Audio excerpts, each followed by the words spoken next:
لأجاريهم قلدت ظاهر ما فيهم فبدوت شخصا آخر كي أتفاخر وظننت أنا أني بذلك. اس شام کا وقت ہوگا، اذان میں تھوڑا سا ٹائم رہے گا.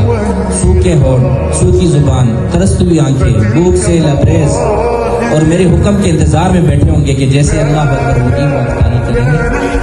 تو کہا تیرے اور میرے بیچ میں 70,000 پردوں کا فرق ہے، اور اس وقت اس بندے کے اور میرے بیچ میں کوئی پردہ نہیں ہے، اور جو دعا مانگے گا میں قبول کروں گا.